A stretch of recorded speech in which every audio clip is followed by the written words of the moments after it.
As people become more mobile and move from rural areas into cities, both in India and abroad, what are some behavior patterns that we might consider changing?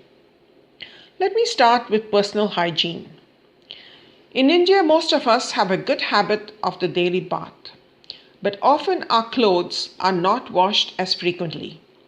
In hot weather, we sweat a lot. Our clothes can stink and make our presence offensive to those around us. Even when we do not have time to wash our clothes, it's a good habit to at least rinse them in water and dry them. Choose cotton over synthetic clothes in warmer climates. When we move to Western cities and cook with Indian spices in confined spaces, the smells can linger in our clothes. It's always good to use an exhaust fan. For some, the smell of our spices in the public space can be quite unpleasant, especially in public transport. Especially strong is the smell of fenugreek or methi. A simple deodorant like sodium bicarbonate or Mita soda can help. Another natural deodorant is a mixture of Mita soda with coconut oil and cornstarch or arrowroot powder. We love color and our taste in clothes can be quite colorful. We need to be aware of the dress code around us, especially in an office environment, and adjust accordingly. During a recent trip out of Delhi at the Indira Gandhi Airport, I noticed how the dress code has changed for Indian women more recently. One can be well and smartly dressed but still be modest. Western toilets can pose a challenge to those not familiar with them.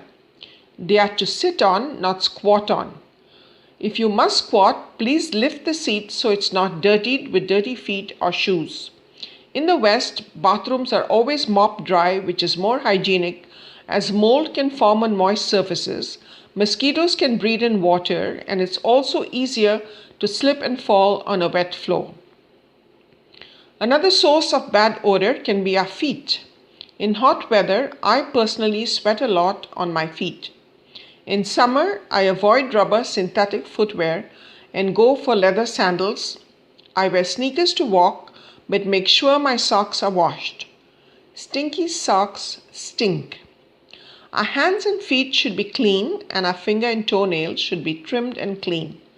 A little dab of coconut oil or ghee can be a good natural moisturizer. Our hair should be well combed. In the West, oily hair is not particularly appreciated and one might want to leave the hair oil for a once-a-week routine on our day off. Those who are in contact with children can get infested with lice. This should be attended to immediately. Oiling hair and combing with a fine-toothed lice comb can remove lice and nits or lice eggs. But one may need stronger applications of natural remedies like a paste of neem and tulsi mixed with coconut oil or more toxic allopathic remedies. Dental hygiene is also very important.